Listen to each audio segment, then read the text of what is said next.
Hi, everyone. Welcome to episode 285 of our Tick Boot Camp podcast. The title of today's interview is Purpose to the Pain, an interview with Jill Wichner. In this moving interview, Jill describes how she went from being a healthy individual to almost instantly becoming debilitated from Lyme disease, Babesia, and Bartonella. Jill uses such precise language to describe exactly how she felt, both physically and mentally, before she got diagnosed, once she got diagnosed, and during her treatment journey.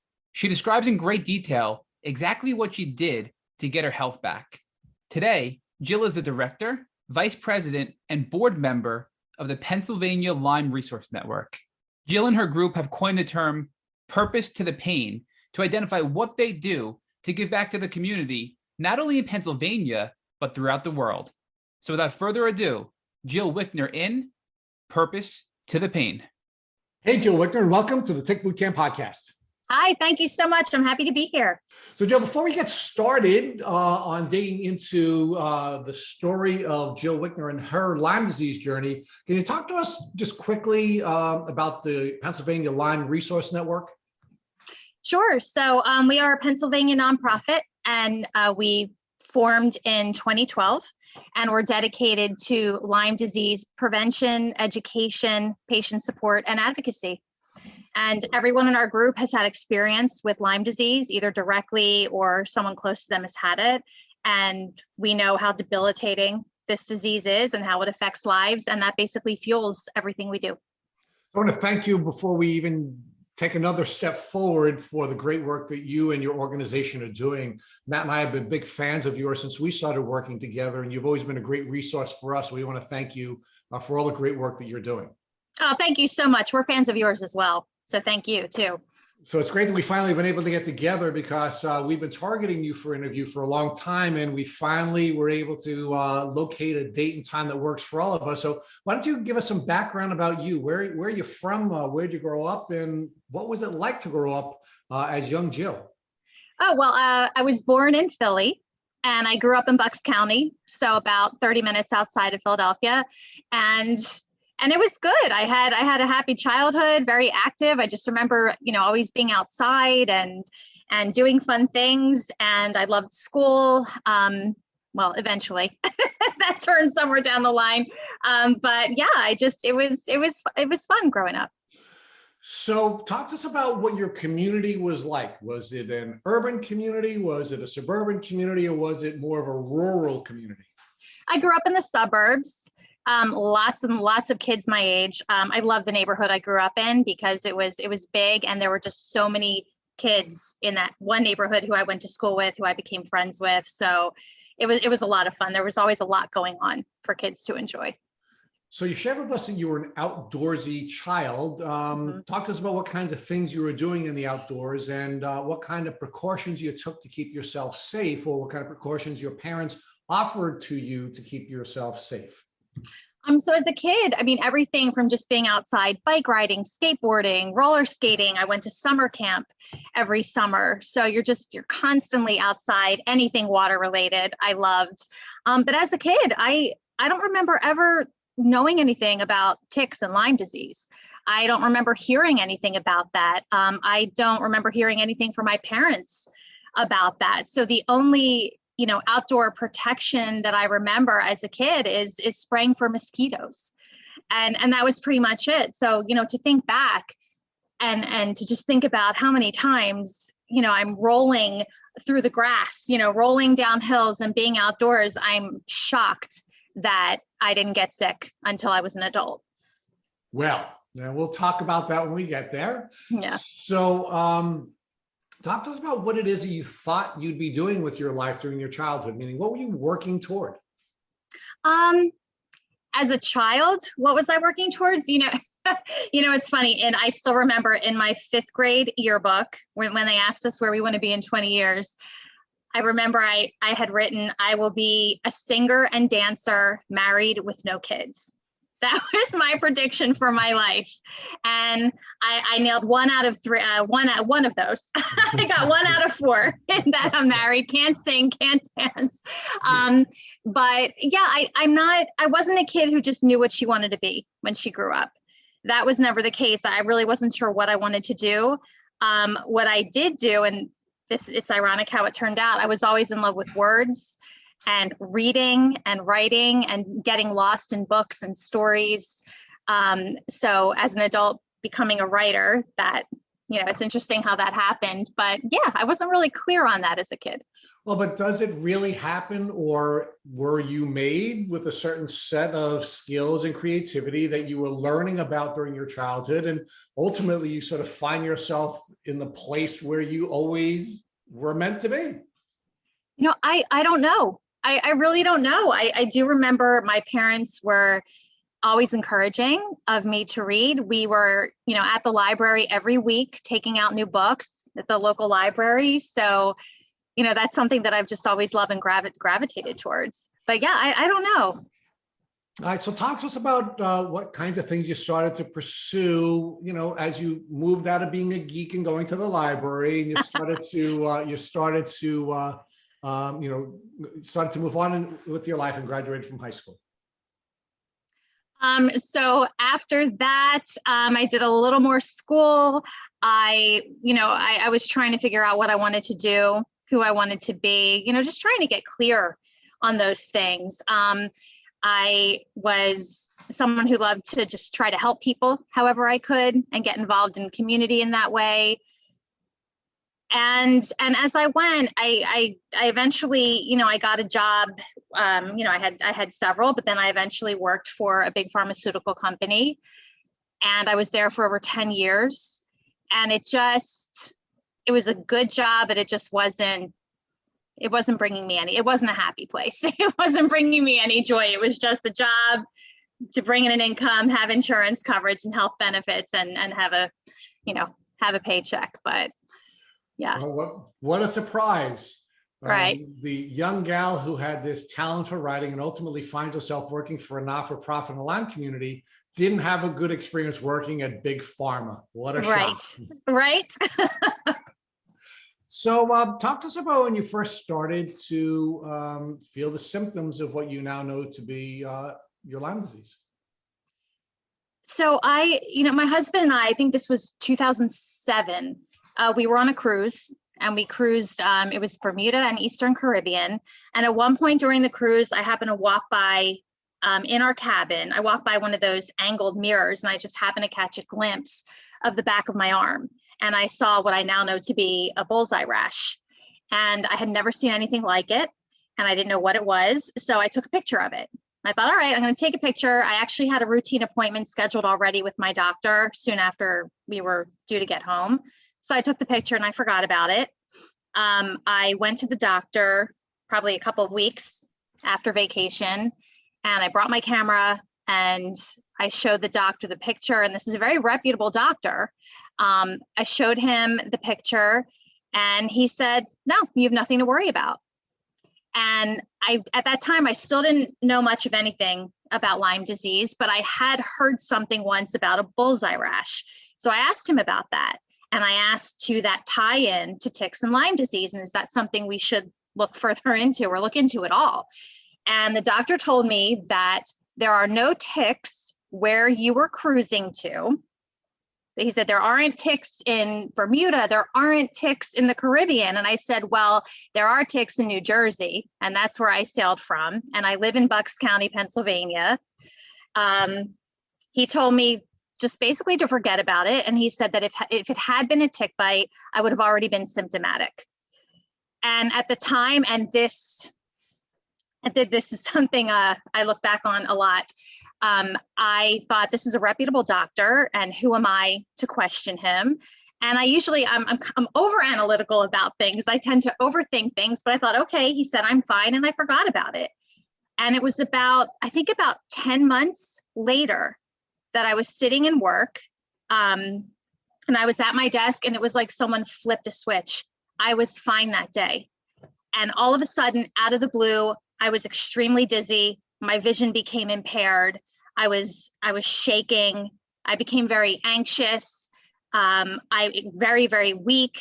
And I remember standing up, and I went to walk to the ladies' room, and I couldn't I couldn't keep my balance. And I had to ask my manager if she would please walk with me to help keep me steady. And that's what kicked it all off. And remember, so much time had passed. I had forgotten about the bite and the rash. And the very next day I was in the hospital where I stayed for about a week and had doctor after doctor tell me that it was just anxiety and it was all in my head and I was fine. So let's pause there for a second. I want to go back and unpack some of the earlier issues that you raised with us. So let's talk about the tick bite or the bullseye rash, right? So you were on a cruise when you saw the bullseye, but where did you come from before you went on the cruise? Were you living in New Jersey? Were you living in Pennsylvania? Like, where were you living before you went on that cruise? I was living in Bucks County. I was living in Pennsylvania. I went to I'd be walking at the park all the time and outside a lot. And where was the doctor that you went for treatment physically located after you had come back from your cruise and you showed him a picture of the bullseye rash? He was a local doctor in Bucks County.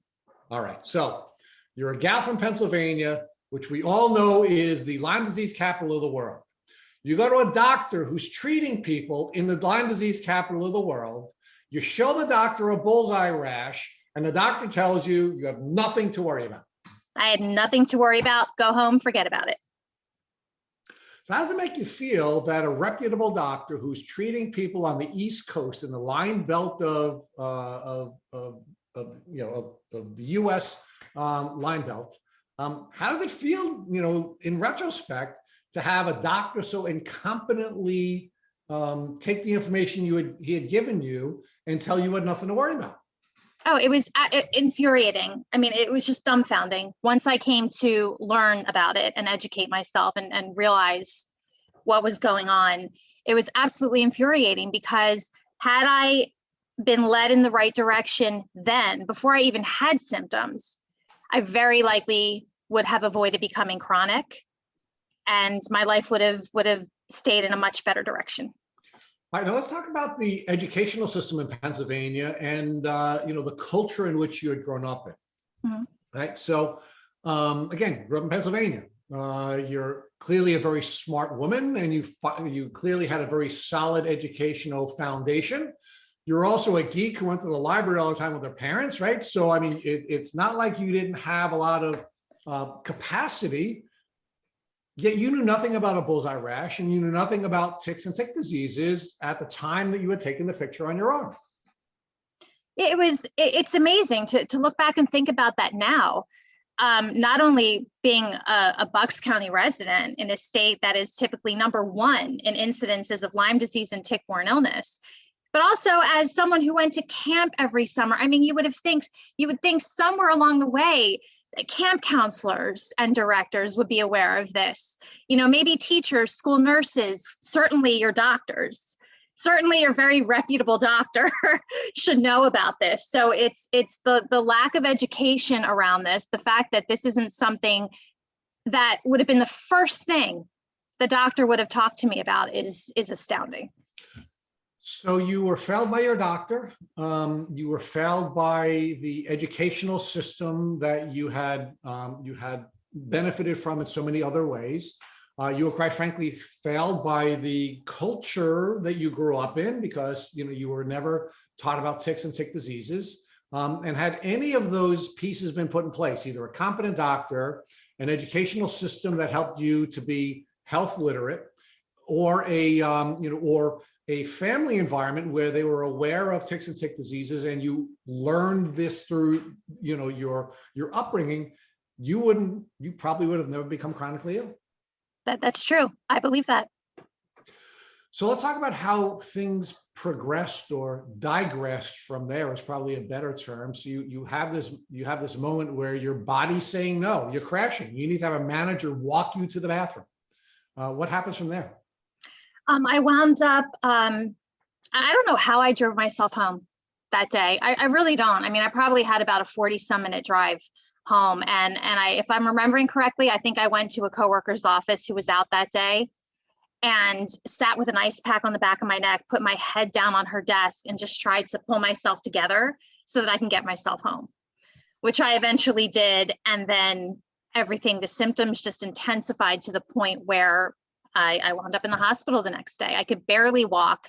I had dark, dark circles under my eyes. My entire complexion was different. I looked gray. It's like in fewer than 24 hours, I practically looked like a different person. It was unbelievable how quickly it escalated.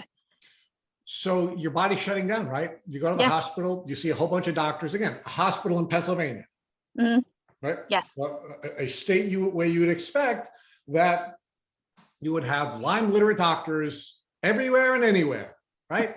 How many different doctors did you see when you were in the hospital with these very difficult symptoms? Wow. I mean, several doctors. I mean, probably 5 or 6 doctors. They were running all sorts of tests. First, they said that it was a urinary tract infection, although I had no symptoms of that. They put me on IV antibiotics for that, which turned out not to be the problem. I was even made to feel guilty that they had to run so many expensive tests. I mean, I'm lying in this bed day after day for a week. I couldn't even walk down the hall to use the restroom. They had to bring in, basically a bucket, a portable toilet. It was, I was just, I didn't recognize myself in the mirror. I could barely function. And doctor after doctor came in. They were checking for everything, and they couldn't find anything. And at no point did anyone mention Lyme disease. So in fact, because all of their diagnostic tests turned up nothing, and they didn't use even the really unreliable Lyme disease test that had existed at the time, or even exists till today, they came to the conclusion that there was nothing wrong with you, right? Right. You were crazy. It was all in my head. All right. So do you ultimately at least feel well enough to leave the hospital? By the end of the week, I think I remember feeling a little better. I was able to go home, but for the most part, nothing had changed. It was, it felt like there was a lot of ego that I was dealing with too. I was being spoken to in a way where it's, and women tend to have a lot of stress, and, I'm sure you just need to relax. And I was, it felt as if because the doctors couldn't figure it out, I was making it up. Right. That's how I felt at the time. And I know, there were also very nice doctors working with me, and I know they were trying to figure things out. But looking back and knowing that I'm coming from a place where Lyme disease is so prevalent, I couldn't believe that I was just basically dismissed. And then, Yes. And isn't it interesting that, we're really not put in a position where we can develop health literacy, because we don't need to. We don't need to be health literate, because we have all these wonderful doctors that if there's something wrong with us and we have a little something or another, we're going to walk to the doctor's office. They're going to quickly diagnose us. They're going to give us a quick solution, with probably from Big Pharma, your former employer. And we're, so we sort of rely on these folks to diagnose and treat us. When they can't diagnose and treat us, they tell us, you're crazy. We have all the answers. If you don't have a problem that we can define with our tests, then you're crazy, right?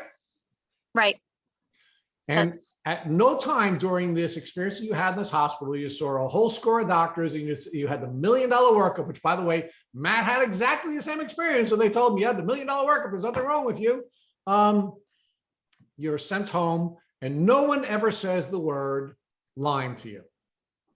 No one ever said the word. So how do things go from there? You're released from the hospital, and what happens? So my symptoms were getting worse. I was on short-term disability for work, because clearly I couldn't go back. More symptoms were popping up. So I started, I created a little Word document where I just had a bullet list of symptoms that I was tracking. And my husband was helping me to do this when I couldn't, because my vision was blurry. I just, I couldn't think straight, and it was difficult to read. It was difficult to process what I was seeing.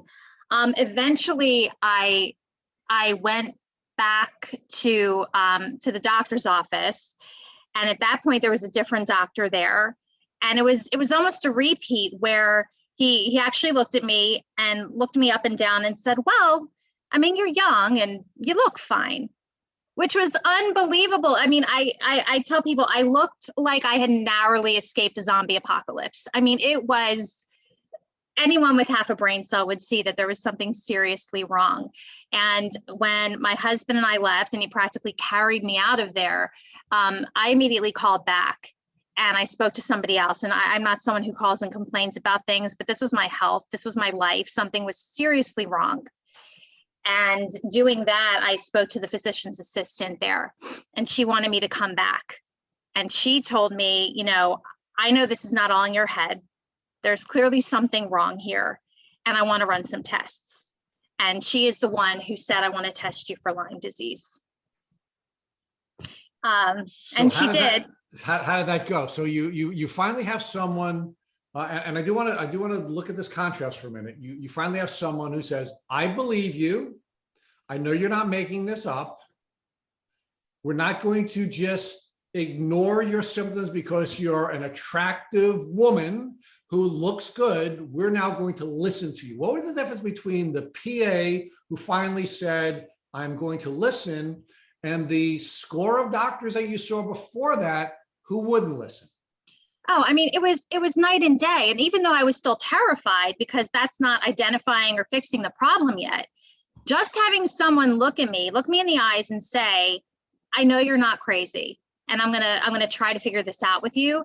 That meant everything, because I think as anyone who's dealt with this will know, it's so confusing and scary for patients, and there's so much conflicting information.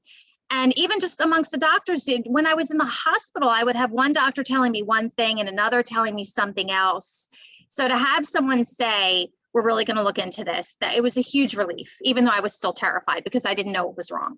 So do you think the difference between the person who listened to you and said, we're going to do something, and the people before that didn't, was just simply intellectual laziness, that they were all intellectually lazy and she was somebody who sort of had an inquisitive mind and was willing to try to figure it out? Yeah, you know, I don't know for sure. I mean, it certainly felt that way at times. And, you know, I certainly wouldn't want to criticize a doctor who truly is trying to help his or her patient. But when you have a patient come in who looked like I did, had the symptoms that I had, was clearly seriously ill, and you're being told you're stressed, you're crazy, you're looking for time off work, it's a woman thing. I mean, that's unacceptable. So hearing this physician's assistant actually care more about wanting to get to the problem than make accusations because she doesn't want to admit she doesn't know what's happening, that was the turning point. So Jill, you did share with us that the two doctors that you had seen in the private office were both male doctors, and this physician assistant was a female. Mm-hmm. What about the doctors that you saw at the hospital? Were most of those doctors male as well? I think that they were. But I mean, I saw other doctors along the way too, both male and female, and I dealt with a lot of the same. The majority were men, but you know, I don't know if that has anything to do with it, but I'm just glad that someone, I wouldn't have cared who it is. You know, you just want anyone to get that answer for you. Well, you know, look, one of the things we've seen, Jill, and it's just irrefutable, is that women have a different journey than men. Mm-hmm. And part of it is just the way the medical system treats women generally, mm-hmm. and some of it has to do with other factors.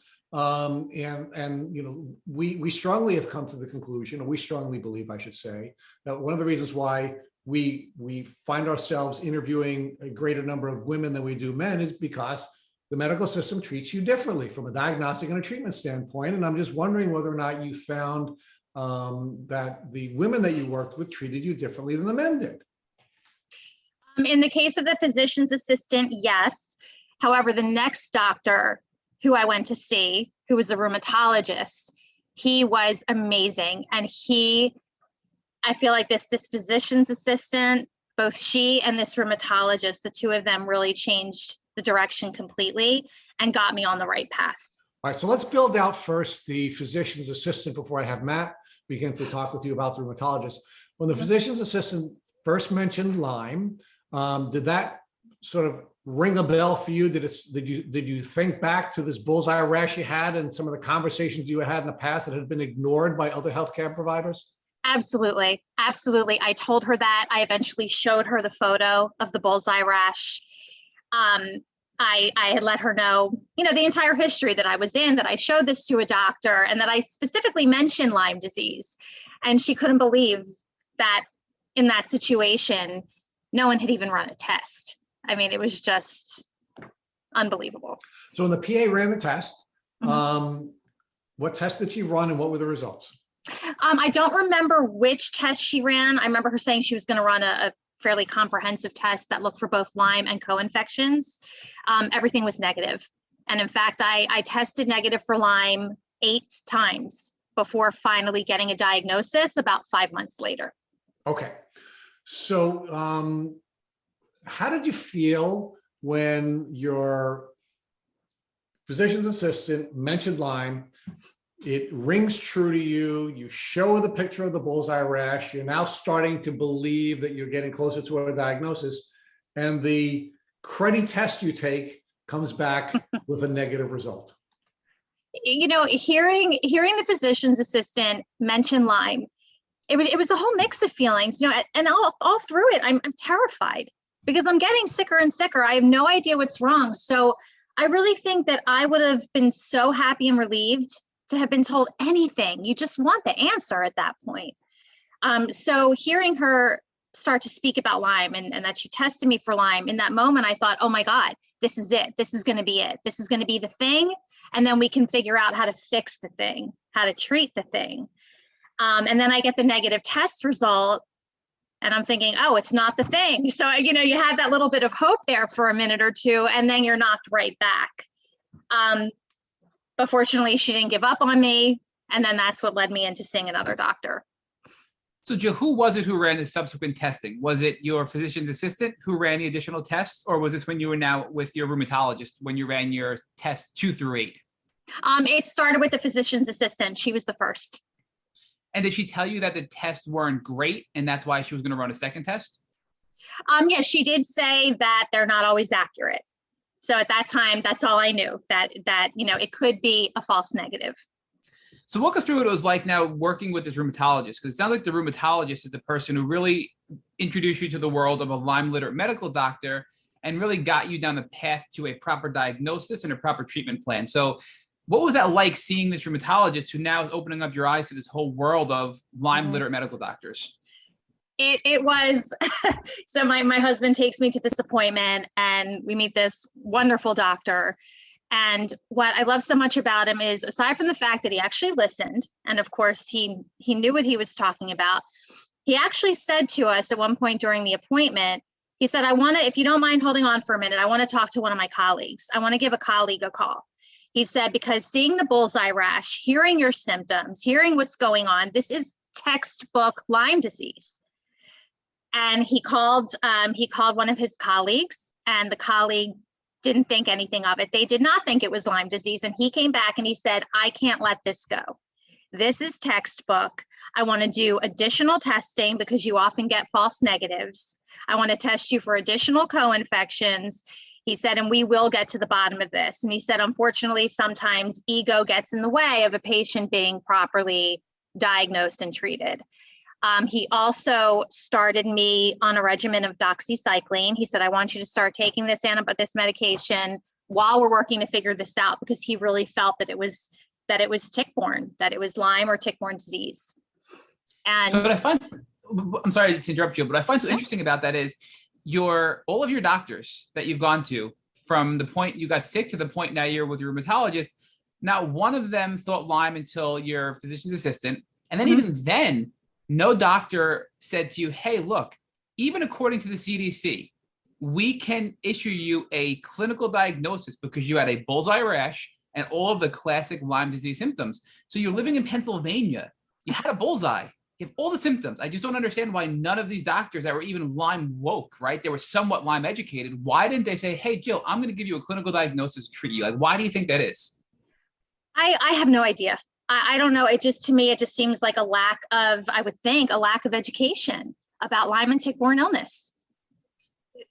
Yeah, but I feel like with your rheumatologist, well, I guess in his case, he knew you had Lyme disease and he treated you before you even had a positive test. So he sort of was unofficially clinically diagnosing you and treating you with doxy before he punted you over to Lyme literate doctor, correct? Yes. Okay. So when you did all these tests, how many of the, I mean, did you ever think like, how can I possibly have Lyme? I had 8 negative tests. Did you doubt this diagnosis? That's kind of wild, right? I mean, it's just crazy. I did think that. And I remember the doctors, they did want to keep testing. They did want to take another and then another. And they said that the timing is very tricky depending on when the test is taken compared to when you were infected. And I just, one of the tests that eventually came back, also, it tested positive for a co-infection. And, that eventually confirmed the rest of it. But yeah, I mean, which co-infection, Jill? I'm sorry to interrupt again, but would you recall which co-infection? Oh, so it's Lyme with Bartonella and Babesia, and Babesia is what showed up on the test. But even then, I had doctors saying, well, it looks like this is something that was just a past infection. I mean, it just seemed like anything to deny that this was what it was. So more controversy in the Lyme world, right? I mean, we've talked to some of the leading doctors about IgG versus IgM. Typically, an IgM means a current infection and IgG means a past infection, but we've had the leading Lyme experts and even researchers from universities tell us that an IgG can mean an active infection. So I think it's another false belief by doctors that if you have an IgG positive blood result, it means that, oh, hey, it's a past infection, we have nothing to worry about. Do you think that's sort of a problem that you encountered while getting tested? Yeah, I do. I think that might have been, looking back now, knowing what I know now that I had no idea about then. I do think that came into play. So it's just so interesting that you're going down this path. You have now a questionable Babesia diagnosis, and now you're going to your Lyme literate doctor. So how did you find the Lyme literate doctor, and are you comfortable sharing the name of this Lyme literate doctor that you decided to go treat with? Well, I found the doctor. I had found a Bucks County support group that I went to, and I spoke to the leader of that group at the time, and she was able to provide me information about Lyme literate doctors. She explained to me what one is, because I had never heard that term before, and I was seeing a Lyme literate doctor in New Jersey. So before we get into more detail about this Lyme literate medical doctor, you were given doxycycline by your rheumatologist. When you started taking the doxy, did you feel anything? Did you feel better, worse, or really the same?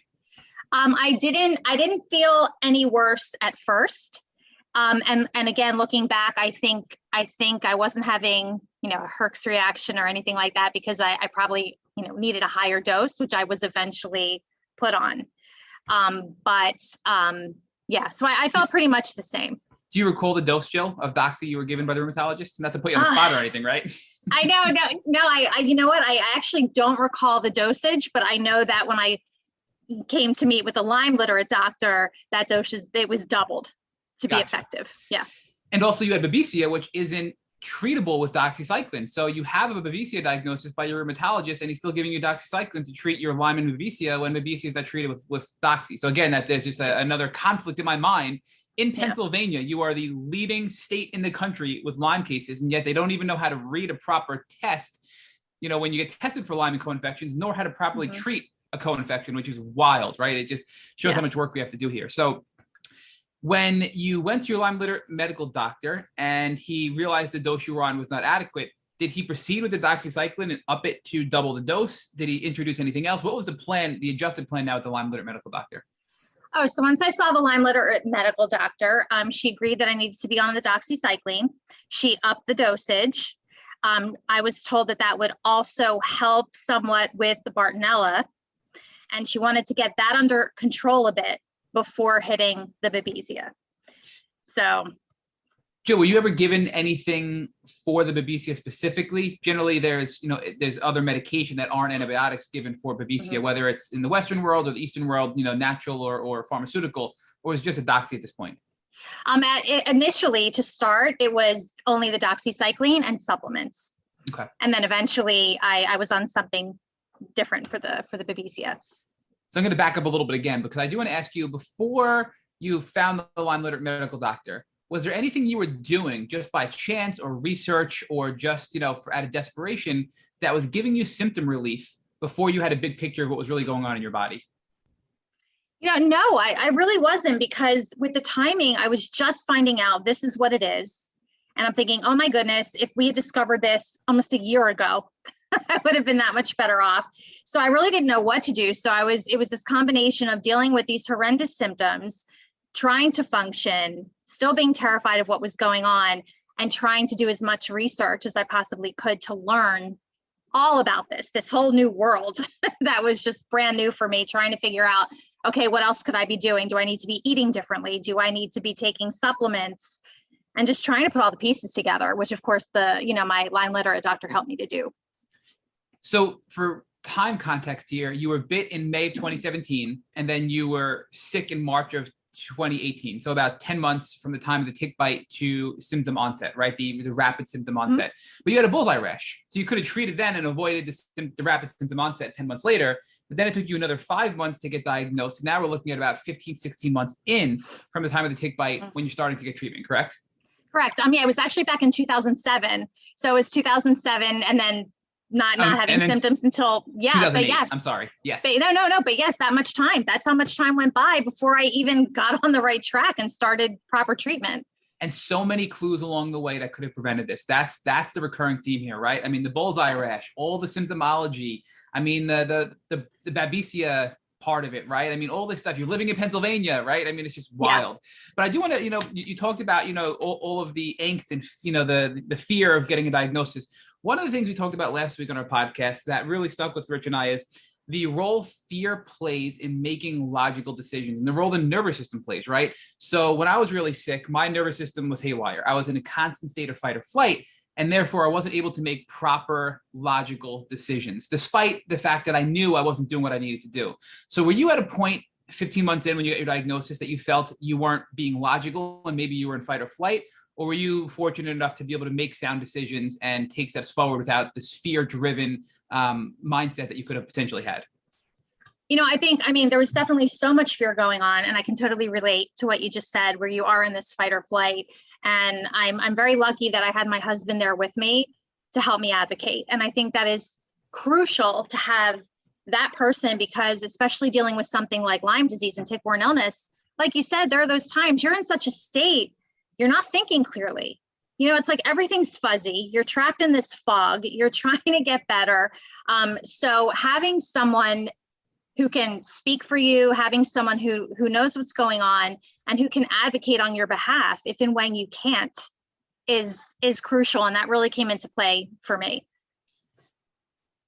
So now I guess I have to ask also, because a lot of times when we're this sick, especially for, going on almost 2 years, and a lot of doctors early on told you it's just anxiety. They said you're making it up. They said this is a woman problem, right? They're basically gaslighting you beyond belief. Did your husband ever doubt that you were truly sick? Did he ever believe that it was purely psychological? God, no, never. Not for a moment. Like I said, anyone, you didn't even have to know me. If you saw me, and I'm sure you're familiar and probably might have gone through the same thing, it was clear as day that something was very, very wrong. So why do you think it is that, your husband obviously knew because he knows you, but your husband, who is a logical, rational third party, and here you are being a sick patient, and you said you couldn't even walk to the bathroom, right? Which I can personally relate to that statement. Why do you think doctors continue to say, and I know Rich asked you this, but I want to kind of lean on you a little harder, because you were saying you think maybe doctors aren't educated enough. But even if doctors aren't educated enough, they have to know that something is really physically wrong. Why do you think they fell on the whole psychological piece? And in my mind, it's more not that they're not educated, but maybe they were lazy and it was an ego piece of it, because I have no idea what is wrong with Jill. She's clearly physically unwell, but I've run every test. I've done everything I've learned in my career, and I don't know what it is. I'm just going to chalk this off as a psychological condition because I don't know. Do you think there was a piece of that? Because I think it's deeper than just a lack of education in your case, because you were so clearly, visibly, physically unwell. Yeah, I think that definitely came into play. I think ego definitely came into play. I clearly remember feeling that because, specific doctors couldn't answer the question and couldn't solve the riddle. It was on me. To have a doctor look me in the eye and say to me, it's women's stress. I I'm not a violent person at all, but I'm telling you, if I had the ability, I've never wanted to drop kick someone in my life like I did in that moment. I mean, it was just unbelievable. And yeah, I do feel that way. There was this dismissive, condescending attitude. And to put out there that anyone who was dealing with this and who is so physically ill is simply stressed or looking to get out of work. I mean, it's terrible. And I feel that, any doctor worth having is gladly going to listen to you and answer your questions and help, inform you and help find the answers. And I think that if someone is pulling this gaslighting type of nonsense, that's when you need to run and go find a reputable medical professional. Well, I want to very aggressively dropkick every single doctor that did this to you as well. So you were not alone in that statement, Jill. I just have to tell you, and I mean aggressively. So and now I want to ask, the financial component of this, right? Because you were working in the pharmaceutical industry. You were forced to leave that job because you were so unwell. I'm guessing your husband was working, but what financial impact did this have? And now seeing a Lyme litter doctor that probably wasn't covered by insurance, how were you able to afford all this while you were so sick and no longer working? It was a huge financial burden. And you're right. I was able to stay on short-term disability. And as soon as it got to the point where it would transition to long-term and you have to provide additional documentation, I lost my job. I was terminated for job abandonment. And I had a stack of documentation about 2 inches high, proving everything. And I remember speaking to someone from the insurance company who said, well, you know what? You have a desk job. So, if you could sit here talking on the phone with me, you should be fine going to work. And again, drop kick once again. But so I lose this job, I lose my income. And yes, I have a Lyme literate medical doctor who, the out-of-pocket expense is astronomical, depending on what you need as a patient. And that's such it's infuriating to me that you have patients who are dealing with the illness. So you have the physical illness itself, which can be debilitating, as you guys know. And then on top of it, you have this emotional component and the mental side of it. I always think of it, it's like, to me, it feels like it's a battle within a battle. That's always how I've thought of it. It's this battle within a battle because you're desperately seeking answers. You need to know what the problem is. You need the right solution and the right treatment. And then all along the way, you're being told you're crazy, you're anxious, and all the gaslighting. And then on top of that, you have this financial burden that just crushes people. You're losing your jobs. People lose their homes, their cars, their everything, trying to pay for treatment that insurance companies should be covering for these patients who are fighting debilitating illness. So it's all this additional stress on top of everything else you're dealing with. And Jill, Rich and I could not agree more that this is just horrible and completely wrong. And the fact that we can't get the care we need when we're at our worst is just unacceptable. But you, despite that, persisted. You found a way to go see a Lyme litter doctor, and you found a way to get better, and now spearhead this amazing organization that we're going to get to in a little bit that Rich is going to speak to you about. But I do want to ask you, because this is a really important topic, and we get this often. People are constantly commenting on our social media content and sending us private messages and emails. Well, if I had the money, I could get better from Lyme disease. And look, my position is, it may be easier, but that's simply not true, right? Look at Justin Bieber. And look, I don't want to get to that debate whether it's Lyme or not, but we know his current condition is due to Lyme disease, right? Look at all these people. We have so many people we can name that are millionaires, if not billionaires, that are still struggling and suffering from Lyme disease, right? So money alone will not get you better. So that's the first part of that argument. The second part of it is, people out there who aren't celebrities with unlimited resources are getting better, like you, Jill. You lost your job, but yet you still found a way to finance this and to get better. So how would you respond to those comments, to those DMs we get, to encourage somebody to say, hey, look, there is a way. Don't give up. Be creative, find resources. We know it sucks. We know it's not right, but don't let this stop you from getting your health back, because that's the most important thing in life, is to get your health back. And how would you combat that argument there? I think, and it's tough, and I agree. It's not a matter of if you're someone and you have money, you're better. In fact, I was listening to your interview with Allie Hilfiger. I listened to that, and I remember you talking to her about that same issue, where it's not just, oh, if you have money, it's easy. There's, It's, and it's certainly, I'm not in that type of position. So it was a huge struggle. I mean, my husband and I, we watched our savings go down to practically nothing. I mean, I don't want to think about what would have happened if I didn't start to finally heal and be able to go back to work. I felt lucky that, like you said, my husband was still working full time and we had that income. We've always been responsible with our earnings. So we had a lot of savings, but that's not the case for everyone. And so much time is wasted. Nobody should lose their job in the first place over this. And that's something that comes to mind. Nobody should be losing their job in the first place over it. And these are treatments that should be covered. So the fact that people have to deal with this in the first place is just mind-boggling.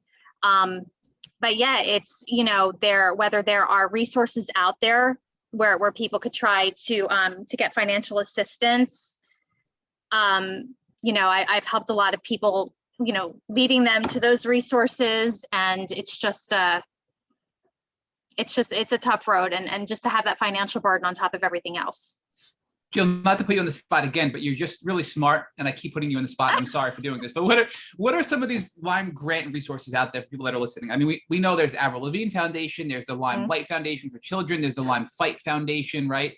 I mean, we have Ride Out Lyme by Brandy Dean. Are you familiar with any other resources out there that people can go and apply for these grants to get treatment funding if they're financially struggling in their Lyme journey?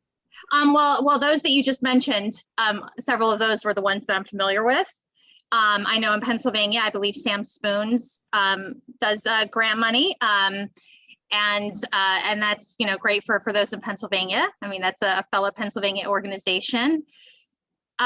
So there. Thank goodness there's that help out there for people. Sam Spoons, I can't believe I forgot Sam Spoons. Carrie Perry is a friend of ours, and she's co-hosted several interviews with us and been on the podcast with her daughter. So yes, so there are resources, and I think I also want to highlight that there are things people can do at a reasonable rate. We don't have to spend hundreds of thousands of dollars. There are things we can try that are relatively inexpensive too, and I just would encourage people to look at those things if they're considering treatment and not really having the resources to do that. So. But let's go back to your treatment, right? So when you went to the Lyme litter doctor, you doubled your doxycycline dose, and now you are what? Are you still feeling the same, or now, oh boy, that Herx is going to kick in because you're finally getting a double dose that you should have had in the beginning, right?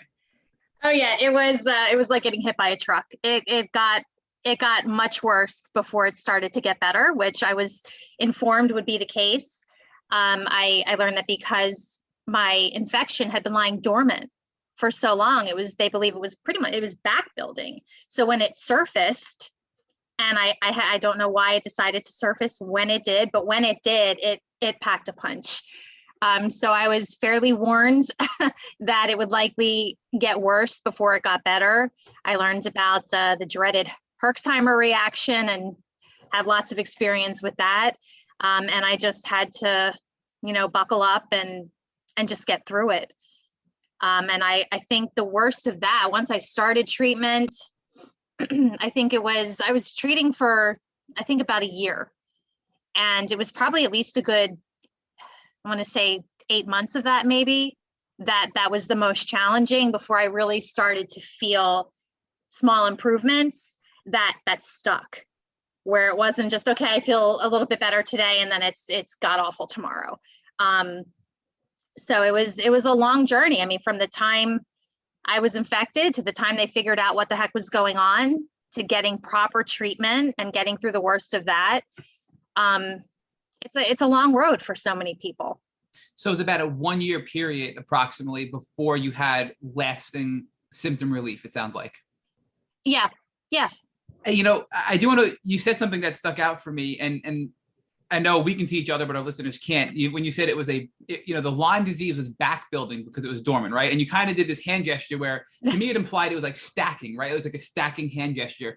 And I think it was a really cool word to describe how Lyme can be dormant and just really wreak havoc until you have a moment where you crash. And your defining moment was you were at work, and all of a sudden that switch was that it just flipped, right? And you were just like, I'm sick, and it just hit you like crazy. So what do you mean when you say it was back building? If you can give us a little more detail. I think it's an interesting concept to think about Lyme being dormant and this kind of growing danger building up on our bodies. I mean, so what I had learned, and of course, I'm not a medical professional, but just something that I had learned from the doctors who were helping me, was that it's possible that you have this infection and it's dormant, but then it can start becoming active, but in such a gradual way where the bacteria could be multiplying and you have a much more significant bacterial load. So that when it does hit, now you're dealing with so much more. And then when you do start treating, your body is dealing with that much more toxicity. And then therefore the intense Herxheimer reactions as your body tries to detox, and it just snowballs. So the more pathogens you have, the more Lyme spirochetes and the more, Babesia, et cetera, the more you kill it, the more you're going to have die-off, the more you're going to have inflammation, the more you're going to have an extreme Herx, basically what you're saying, correct? Correct. So yes. What were you doing anything to help with the emotional toll? Because I know for me, Herxing, and for many of us Herxing, not only is it a physical Herx, but we can emotionally and mentally Herx, meaning we have depression, anxiety, we have fear, we have irrational thoughts, right? We have some people get suicidal ideations. Were you doing anything beyond the doxy to help with the emotional and mental side of the Herxing? Well, so for the mental side, something that my doctor had recommended, she said, I know you want to be up on what's going on in the world, but for right now, you've just got to focus on you. So she told me, don't watch the news. She goes, at least not, you don't want to be in all the negativity happening in the world. So she recommended just stay away from the news for now, stay away from reading anything negative, try to stick to positive things. Trying to think what else there might've been. Just, it was just a lot of the simple things, just having, being around the people in my life who understood and who supported me. And sometimes you just need that person who's there for you. And the tiniest little things helped me. And I don't know if your listeners will relate to this. I'm sure a lot of people probably can, but I mean, my husband, he was amazing. He'd be at work some nights and I'd be at home terrified. I don't think I locked my front door the entire time I was sick because I was convinced that I was going to have to call 911 and I didn't want them to have to break it down. But even just, my husband, Matt, being at work and he would just text me these silly, ridiculous photos, just anything to make me laugh, anything to make me feel human.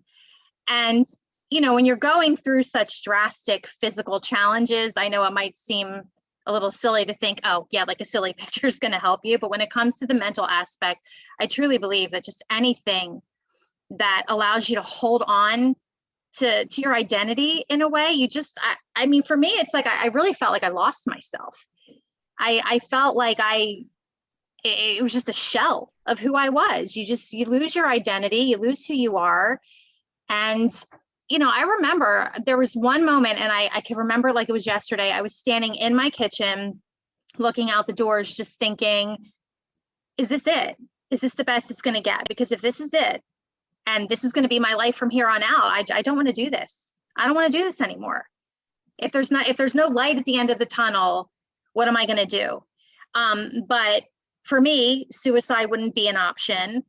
And which of course leads to this incredible feeling of just being trapped. You're just trapped in this nightmare. So the mental and emotional aspect of these types of illnesses, it's just so immense. It's so tough to deal with. So anything big or small, I think that would help me or anyone just feel grounded, more in touch with who you are, positivity, staying around people who support you. Any little bit helps, and getting support if you need it. If you need to see a therapist, if you need to go to support groups, just being around other people who understand. You're so used to people gaslighting you and telling you you're nuts. So just finding people who get it, and you realize that you're really not alone in it, even though it's absolutely awful. You're not alone in it, and don't give up because you'll get better. You can get better. This is such an important message. And, you just described the battle within the battle brilliantly, right? I mean, the battle is the infections, right? The pathogens, and the battle within the battle is the emotional and mental toll this takes on you. And I think, that feeling of being trapped, when you said that, I got the chills, because I mean, that's something I think we can all relate to. You feel trapped. you're not getting better. You're getting sicker and sicker and sicker, and nobody can help you. And what do you do, right? So the fact that you just gave us all these little things, but collectively together, they can help you get through it and get to the other side. And I know, again, our listeners can't see us, but as you're describing it, I was smiling. And the reason I was smiling is because you were showing how sick you were. But I mean, I'm looking at where you are today. I mean, you know, you've made significant improvement, and we're going to get to this brilliant transformation and how much better you are today. But you're just another great story of somebody who was completely taken down by this disease and was able to overcome it and now give back to the community. So that's such a beautiful part of your story, to tell people, don't give up, have hope, you can get better. So the other part of this I do want to discuss is, I mean, in this 1 year period, you mentioned that you were doing supplements as well. And I know oftentimes these Lyme litter doctors will give us tinctures, they'll give us all kinds of stuff, and it's hard to keep up with what we're being given.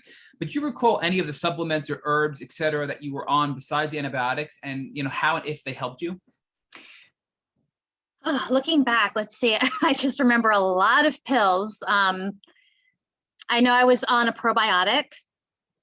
I think at different points in time, I was on different things. I think I remember cat's claw at one point. I remember something, I don't even know if it's still around. Was it called nanotech chitosan? There was bromelain. And then there was something else that I think was it ground up earthworm? Do you know what I'm talking about? There was that supplement. I've never heard of ground up earthworm, but that sounds really interesting. I'm Googling it as we're talking. Which, you know, at the time, if someone said, here, have, you know, ground up earthworm in a pill, I'd want to run. But when you're that sick, it's, you know, you do anything. But so there were others too that I don't remember at the moment. But I mean, I was probably taking at least 20 some pills a day, at least. So I think Marty Ross, who a lot of us have heard of, it looks like from a quick Google search, is the one who recommended the ground up earthworms, right? And he's saying, you know, some people say they can be helpful, some people say they can't be helpful, and it's probably one of those things, you know, like everything with Lyme disease, there's not enough research to show what can help and what can't. But if it's not that risky, why not give it a try to see if we can get better, right? Is the thought behind it.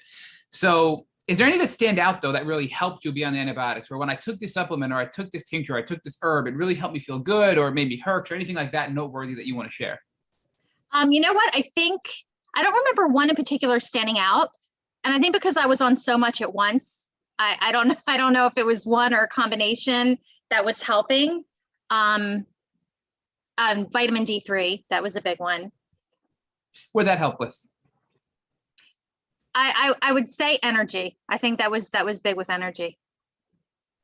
So one of the things that stood out also was the whole component of your doctor saying, don't watch the news, simplify your life. And, you know, Allie Hilfiger talked about, she really had to simplify her life and, and allow her body to heal without having all of this complicated, you know, stimuli, et cetera.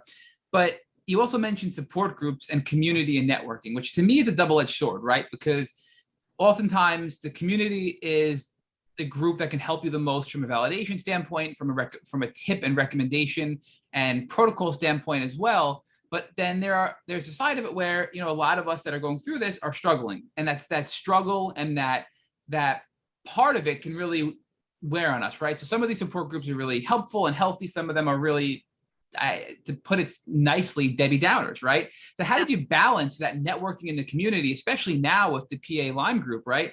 Where you're not sacrificing your own health while helping other people, and also allowing other people in the community to help you? You know, that is such a good point, you know, to be saying not every support community, you know, is going to be what you're hoping for. You know, I remember in an online community, I'd posted somewhere once a long while back, and I remember someone saying, oh, please, you think that's bad? Wait until you're in this situation. Wait until you're taking 80 pills a day. And I'm thinking, okay, this isn't helping. And I never went back because, so you bring up a really great point. And I think it's finding the right people for you, for what you need. And you know, people might need something different. You know, maybe it helps one person to really talk about their experience in one way, and someone else just wants it positive and nothing else. So I think maybe we all need something a little different. But that sense of community and that help, I think, is the common ground there. So yeah, it's tough. So I don't know if, you know, whether it's just trying different support groups and finding what you need, and joining up with PA Lyme that was a huge component for me. That was the big thing for me, which was, now that, I'm out the other side, do I want to get back into something where I'm going to feel like I am just drowning in all things Lyme disease? Is it going to feel like I'm going to eat, sleep, breathe Lyme disease all day long? And how is that going to affect me? And it was speaking to the people who were already in the organization. I had one-on-one calls with everyone at the time when I was coming on as a board member. And I asked that question to everybody. And I said, how do you do this without becoming depressed, without going crazy? And they all said, it's just going through what we've been through. I think one of my fellow board members from a while back, Tina, had said it puts purpose to the pain, is what she had said. It gives it all purpose. And that has always stuck with me. So that's something that I love. It's just the people who are part of this are, they're in it for the right reason. And it's a shared desire to just get out there and help people. And knowing what I know about it, I can't just not do anything and say, good luck, everyone. Hope it works out for you. You want to get in there and do something. So there's two sides to this, Jill, right? And I'm just so conflicted because, on one hand, I mean, who better to help the Lyme community, somebody like you who's been through it, and give back and help, right? But then I get anxious because we've seen other people who said they've tried to get really deep into the community to help, but it's triggered a relapse because it's stressful, it's emotional, it's traumatic because it's bringing back these deep memories of their personal experiences, and it's making them sick again, right? So we've had other people tell us like, hey, when I got better, I had to run away from the community because I cannot be in the community. It's triggering. I'm afraid for my health, and I need to just embrace my life and step away. And, I think both, it's hard to say, and that might be a personal thing where, some people can't dive back in like you could. But for you, I mean, you've been better, you've maintained your health, and you're giving back to the community.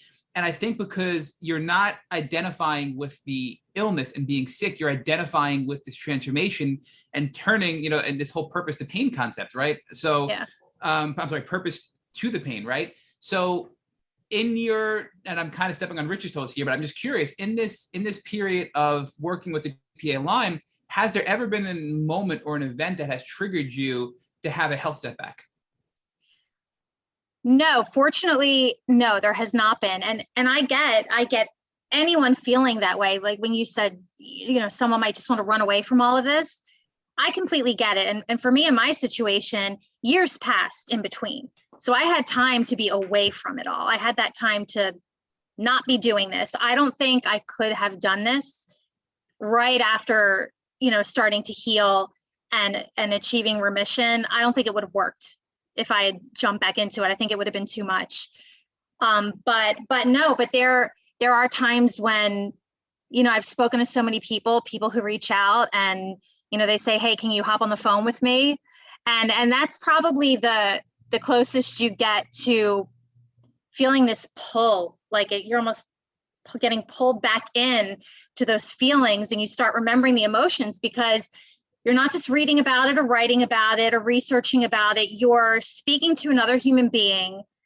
And, sometimes people are crying or they're angry, and you hear their voice, you hear the emotion, and that really takes you back into it. But the reason it's so worth it for me is to be able to help someone. I wish I could have had somebody to call who knew about it. I wish I would have had these resources in that moment. I wish I would have had, the blueprint. I've seen your blueprint, your tick bite blueprint. I wish I had something like that when I needed it. So there are times doing this type of work that it kind of pulls you back in, but we also each prioritize our health and know that we can't be doing this if we're not taking care of ourselves. So that was just a great, I know Rich is going to talk deeper about that with you. And I just want to step back for a second. And I just want to tell you as an aside, I wish I had a Jill when I was sick. I mean, honestly, so I get why you do it. I mean, if I had a Jill when I was sick, you would have shortcut my journey significantly, Jill. So I just want to share that with you. And Rich and I so appreciate all the work you're doing to give back to the community. And we're just so thankful to that. But my final question before Rich does pick up and go on a little bit further on this topic with you is, just talk to us about that remission period, right? Because it sounds like after a 1-year course of double doxy with all these supplements and cat's claw and all of these things you were doing, you were in a good place. So was it after the one year period you reached remission, or was it shortly after? Like, give us an idea as to when you finally feel you were over Lyme disease and you've defeated it and you entered remission. So it's funny because in some ways I don't feel like I ever did beat it. In some ways, I don't feel like I ever did get back to normal, but just in terms of being able to get a life back, being able to work again. So I think, what did I say? Was it about like maybe 8 heavy duty, intense months once treatment began, where I, wound up in the ER a few times because of just crazy Herxheimer reactions. And then past that point, and once treating the Babesia properly, I started to feel, it's not that I felt well, but I felt the lessening of my symptoms, where suddenly I realized, oh, I could read a little bit if I'm reading, a magazine with just really short paragraphs with text that's spaced apart, or I could do this, I could do that. So little by little, or, oh, I can actually walk out across the street to the mailbox, which I could never do. So it was just baby steps. So I think maybe at around that 1 year mark, I would guess, is when I certainly didn't feel healed or that I was officially in remission, but I did feel that I was able to start doing things that I couldn't do before. And I started feeling like myself again a little bit. And then treatment went on for a bit longer. And, it still took some more time, but I was able to do things at, whether 40%, 50%, but I was able to start doing them again. So Jill, if you were to look back at the young woman who was diagnosed with Lyme disease, and you had the benefit of all of what you've now learned, what would you say to her? Oh God, there's a lot. I would say one of the biggest things for me, it would have been speak up. Speak up. Do not be afraid to question a doctor, because you're thinking, oh, well, who am I to do that? They're the expert. If I had followed my gut and spoken up and done research right in that moment, things I think would have gone much differently for me, much better. What else? In terms of what I would say, And largely what I'm asking you is, are there some things that you would have done differently if you had the benefit of the experience that you had? Are there things you would have done that you didn't do? Or the things that you did do that you wouldn't have done? Is there any change in order in anything you would have done? Yeah, I think I would have, from that first appointment, when I got back and I had that picture of that bullseye rash, I would not have taken "you're fine" for an answer. I would never take that for an answer. I would have questioned it. I would have pushed back. I would have immediately sought a second opinion and a third and a fourth and a 20th if I had to. I just would have kept going then, and I would have avoided becoming chronic. And in terms of anything that I did that I wish I hadn't, again, I think it was just for me, speaking up in that moment and confidently advocating for my health would have changed everything. It would have completely changed my entire story with this. Let's talk a little bit about the grief cycle, because when you're going through these challenges, you are clearly going to grieve, right? You're going to grieve the loss of what you've lost. You're going to grieve the loss of your identity. You're going to grieve the loss of the person, right? So talk to us about the grief cycle where you first went through denial. You then, after going through denial, you were angry, went through a stage where you were sad or maybe even depressed. You bargained and then finally got to acceptance. Talk to us about the cycle and how important it was to go through the entire cycle to get to the point where you got to acceptance before you could create something new.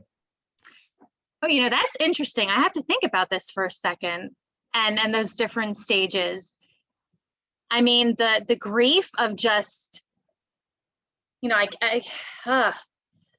it's hard to break it out in those stages, because thinking about how it was when you're in it, you don't really see it. So I'm trying to look back and remember. But definitely that period of feeling like the grief of, I'm losing my health. I truly believed I was going to lose my life. And even when I knew I could get better, it was just a loss of identity, a loss of being able to function. It's like I was grieving, I guess, who I was. It was just a complete loss of my life and all of it. And definitely anger came into play. Am I going in the right order? I have to learn this, this cycle.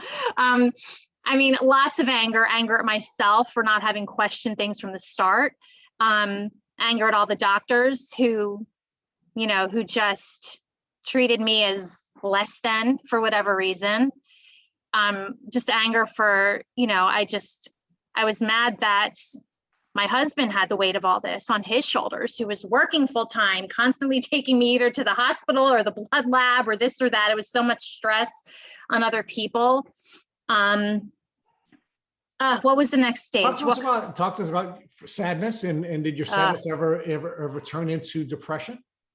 I don't know. I wouldn't be surprised if it had. I mean, I remember I would, we have a guest bedroom upstairs, and I would sit, we have a little sectional, and I would look out the back window, and I would see on a nice day, I would see people walking. I would see, whether it's kids skateboarding, people riding their bikes. I'd see people of all ages out there jogging, being active. And I remember feeling like I was just watching everything go by. And I was always just still in that window. And I remember feeling like, almost like there was this moving sidewalk, and it might sound really corny, but it felt like that life was this moving sidewalk, and everyone was just moving along and progressing. And I somewhere along the way got booted off, and I'm lying injured, maybe, 20 feet away, watching everyone else moving on. And I'm just stuck. But yeah, I mean, I would stare out that window, and I would see people. I remember the one day I saw an older couple, they were walking and holding hands. And I remember bursting into tears and just thinking what I wouldn't give to just be able to go and take a walk with my husband, Matt, and hold hands and just talk about, the latest Marvel movie that's coming out, or just, any little thing. So there's lots and lots of sadness. Yeah. So talk to us about how you got out of the sadness and ultimately moved to the bargaining phase, where you were bargaining either with yourself or with God or whoever you would be bargaining with to help you to get out of the challenges that you were facing with your illness. I think that was probably when I started to feel better. It took me a long time to believe that I would get better. I remember my husband would say to me, you will get better. You just have to believe it. And I would say, well, do you believe it? And I could tell he really did. And I was just like, well, I'm not there yet. I don't believe it. And eventually I did. And somewhere between not believing it and believing it, I remember feeling like, oh my gosh, if I get better, I'm going to change this. I'm going to do work in my life that actually matters to me. I hated my job. I always felt like a number. I want to do things my way. I just think I had a chip on my shoulder. It completely changes your perspective. You just think, heck with everything. Let me get through this. And I'm just going to, I'm going to stop caring about this. I'm going to start doing that. And then just finally getting there. And so when you got there, when you finally got to the acceptance stage, how did that change everything for you? And why did that really send you on the trajectory that you needed to go on in order to heal? I think it just everything shifted. I just had such a different perspective.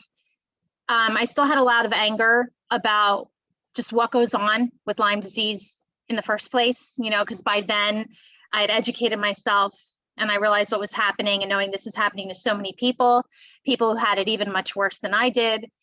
And I just wanted to focus on things that I enjoyed, and not in a naive way, not to think I was going to, skip through the tulips for the rest of my life and love every little thing about it and enjoy every little thing I do. There are things that we just have to do that we don't want to, but just take more control of my life and really try harder to make things work so that I could do things that truly were fulfilling to me. So now you created something new, right? You couldn't get to creating something new until you got out of the grief cycle. And after acceptance, you created something new. And this is a stage where, again, one of our former guests gave us a new way of describing this, but it's your post-traumatic growth. And you started to touch on that earlier, where your post-traumatic growth put you in a position where you began to develop a heart for helping other people who had to face the challenges that were being imposed upon you by the failures of the medical community. So talk to us about how that heart of yours developed and how you used your God-given talents to now make the changes that you're making as a board member of that brilliant organization, the Pennsylvania Lyme Resource Network. Well, I remember the person who helped facilitate the support group that I had gone to. She had reached out to me one day with an opportunity to be interviewed for an article about Lyme disease. And she's like, I think you'll be good for this. And she set it all up. So I took part in that. And I thought this is a great opportunity just to have be a small part of something that's going to help raise awareness about it. So I did that. And that led to an opportunity to have a pre-recorded session, a pre-recorded segment for Good Morning America that further helped raise awareness. And then by the luck of it, and it's funny because we still can't figure out, we don't remember exactly how it happened, but Julia Wagner, who is co-founder of PA Lyme Resource Network, happened to reach out to me on LinkedIn. One of us reached out to the other. I think she either read the article or she saw the Good Morning America segment, and we got in touch. And I told her, I've seen a bit of your organization. It's wonderful. And it just so happened they had an opening for a board member position. So we talked and went through, getting to know the people in the group, really understanding what they do and how as part of this group I can help and be a part of this raising awareness and educating and just trying to do some good for our community. So I joined up as a board member, and I am their VP Director of Social Media and Digital Content, which plays in nicely because now I obviously no more Pharma, never again. That was never going to happen. And I started my own copywriting business almost 10 years ago. And I'm doing work that I love, and I'm with this organization that I love and people who are so passionate, and it's just been an incredible opportunity to help give back, and not only just PA Lyme, but just through that, getting to know the two of you and what Tick Boot Camp does, and getting to know these amazing people and all these other organizations where we're all striving to do the same thing, and working together and collaborating a lot. It's just been incredible.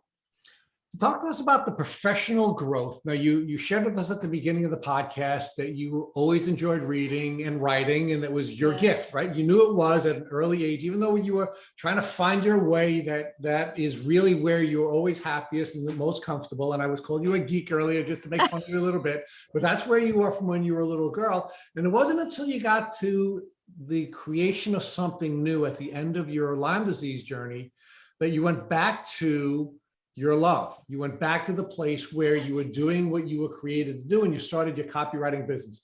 Tell us about what gave you the strength to finally do that and come back home to giving to the world what it is that you were made to give. I think I decided to do that. So once I was well enough to work, when I could physically handle going to work, I actually did have two different, I had two jobs. I had one that led to another that I did for a while. They were close to home, and I was able to get through it. But again, it was just the same feeling as before, like we were talking about. It was a job. And I thought, you know what, after everything I've been through, I still had such a chip on my shoulder. I just thought, I don't want to be doing this. So I thought, what's something that I love? I really wanted to work with people one-on-one. I wanted to be doing something that actually means something to me. And I mean, it took me all of 2 seconds to figure out what that is. And I thought, all right, well, what can I make of this? So I went online, I did some digging, and I set a deadline for myself and said, okay, I have to land a client by this date. I have to start bringing in income. And I set it up. And fortunately, I was able to do that. And then I've been building it from there. And it's just, when we talk about the mental component and just how it can make such a difference, just switching from something that my heart wasn't in to something that I truly love doing, that makes such a difference. And, I'm much more aware of, of setting boundaries. I set boundaries now that I never would have thought, almost like you need permission to set boundaries in your life. Now I do, or I know how much I have to really watch my health. I have to watch my stress levels. We all do. But I think for anyone dealing with this or any kind of chronic illness, it's even a little more important to just, you don't want to relapse. You don't want to flare up. So I got back into this work that I love doing. And I love that it ties into my work with PA Lyme, that I could bring some of that in, and love doing it in a different capacity. And Yeah. yeah. So let's talk about the boundaries for one more second before I get to the last section of my questions. And one of the things we learned from our guest co-host, Christina Gonzalez, who we've been quoting a lot today, is she talked about a great book entitled When Your Body Says No.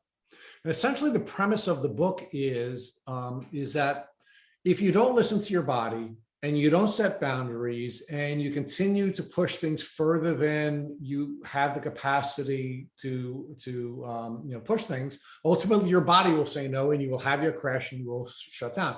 And I think one of the beautiful gifts of going through a journey like the one that you had is that you understand what it means for your body to say no, and you understand how vital it is to set boundaries if you're going to remain healthy. So talk about that piece of having gone through a journey where your body said no and you did crash, and how that's now not only giving you permission, but it's also put you in a position you understand how vital it is to set boundaries to be emotionally and physically healthy. It really is. It's really crucial, I think, to do that. And I think for anyone, but it's so often in the back of my mind, what if, am I going to flare up? Is what I'm doing right now too stressful, where I think I'm okay today, and then tomorrow I'm going to find out that's not the case. It's really about just protecting my, my time and my energy. I don't have the energy that I did before. I don't think I've ever regained that fully. So it's really thinking about how I want to spend my time, where I want to put the energy that I do have, and being able to say no to something that, before I think I was too people pleasing, where I would just say, okay, because I wanted to help people. And I realized that's just not going to work. So if I'm uncomfortable with pushing back and saying no, I'm going to have to get comfortable with it, because it has to be done to protect my own health. All right. So, but isn't it the truth that being a people pleaser is actually dangerous? I mean, we don't think of it that way. We always think we're helping other people, and we think that by helping other people, we couldn't be doing something wrong. But when you're a people pleaser and you're always saying yes, even beyond the time when your body's saying no, that pushes you closer and closer to that point where you are crashing and your body is saying no. And had you not been sort of, through our culture or through socialization, put in a position where we're told we're not allowed to say no, perhaps we would not have ever gotten to a point where we were chronically ill. Yeah, you're right. I think it can be dangerous. It can be. And I don't think I ever would have thought that before. If someone said, oh, someone's a people pleaser, I would never think that could be dangerous. But you're right. It really can be, because I think the problem is, you want to please everyone. And to your point, where do you stop? Where does it stop? And where do you hit that wall where now you're out of commission again? And all the people you're pleasing, well, where are they when now you're right back? You could be back to square one. So part of the reason you've been able to stay healthy, and after taking some time away from the community, now come back into the community and give so much to the community, is because you've learned how to set boundaries. Yeah. You've learned how to listen to your body. You've learned how to make sure that you're going to be physically and emotionally healthy. And that then puts you in a position where you can now use your gifts, you can now use your talents, and you can now give back to the community. Yeah, absolutely. And it was something I had to learn to do. It didn't come naturally. But being able to protect my time and energy just really, really helps. And it's wonderful to be able to feel like on my terms, I'm doing this work that I really want to do, that's truly important to me. And within PA Lyme Resource Network, what's so great is, we're a group, we move quickly, we get things done, but we're all aware of the fact that we need to protect our own health and wellness. So if we need to take it down a little bit, we do. If we're not okay, if I'm not okay, I can't do anything for anybody.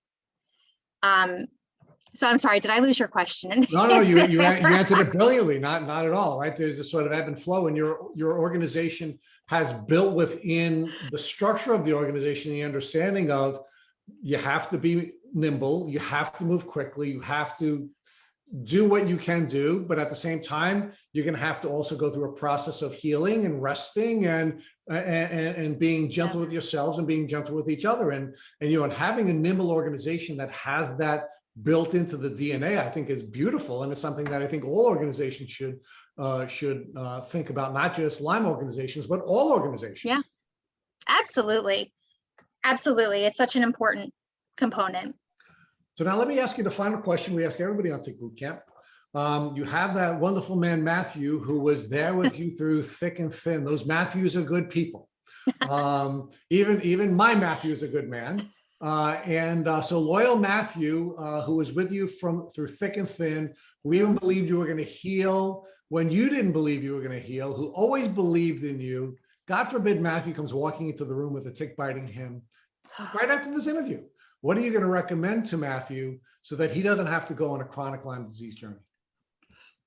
Oh my goodness. Okay. If that happens, there are a few things that I wanted to, first and foremost, I would tell him, is the tick still attached?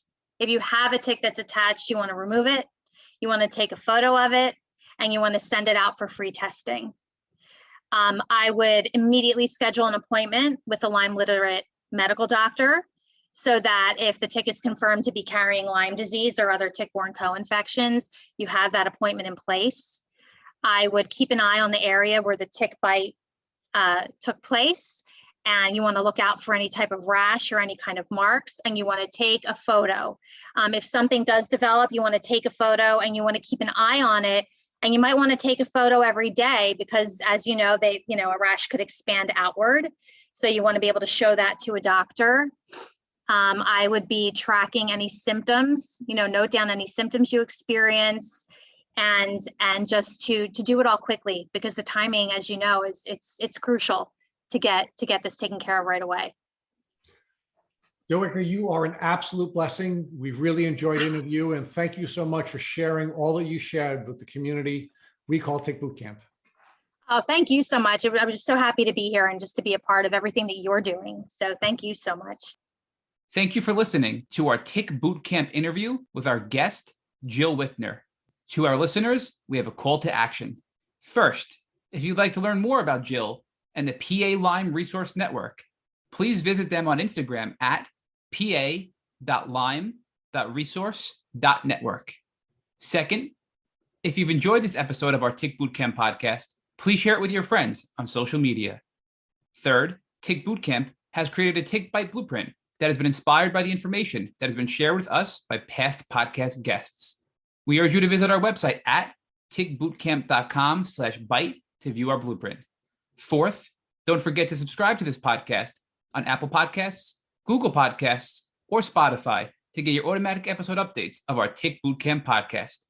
Please take a minute to leave us an honest review on your podcast platform of choice.